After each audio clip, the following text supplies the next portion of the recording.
Why do I bring this up? Well, guys, as a leader, your job is to take all of the available, I'm going to call it intel,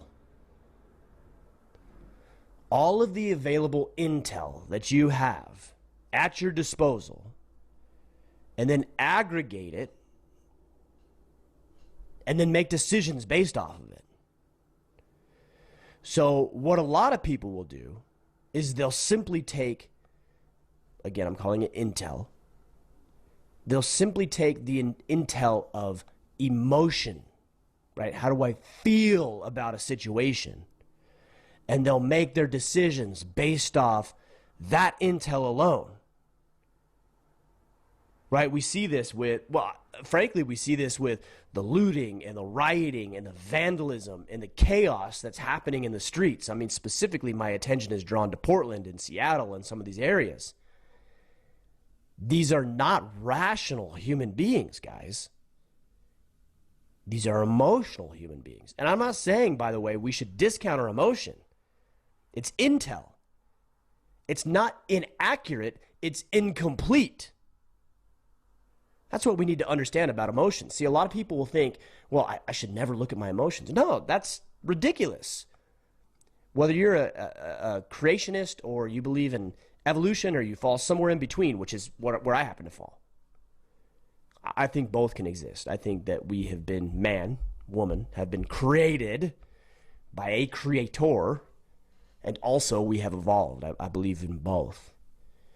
And regardless of what side of the spectrum or somewhere that you sit on that spectrum, it's clear to me that we have emotion because it served us. Now, sometimes it might betray us, but how could it betray us? Think about that. If we've developed or been gifted with this ability to have emotion, and it's good and it's helpful, how can it betray us? Well, it can betray you if you're not looking at other factors, other intelligence. So, for example, I saw this meme probably years ago now. You guys have probably seen it. Or it's a cartoon. It's not a meme. It's a cartoon. But there's two individuals sitting, face to face, and they're looking at each other. And they're looking at this image on the ground. And the image, to one individual on the left, let's say, it looks like the number 6 because it's facing him and it looks like the number 6.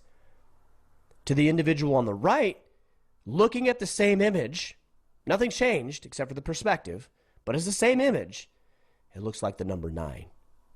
Who's right? Who's wrong? Neither are right and neither are wrong. From the limited perspective of the man on the left, it looks like a 6. From the limited perspective to the man on the right, it looks like a 9. Neither one of them are wrong from their perspective, based off the limited intel that they have. So your emotions, guys, whether you're angry or upset or mad or glad or happy or jealous or greed or whatever you're experiencing right now, is not bad. It's not the enemy. We hear that. I think we translate that when we hear these individuals that talk about emotions and check your emotions and don't be emotional. We interpret that as like, turn those emotions off. No, guys, that's not what I'm saying at all. I'm saying it's part of the intel package.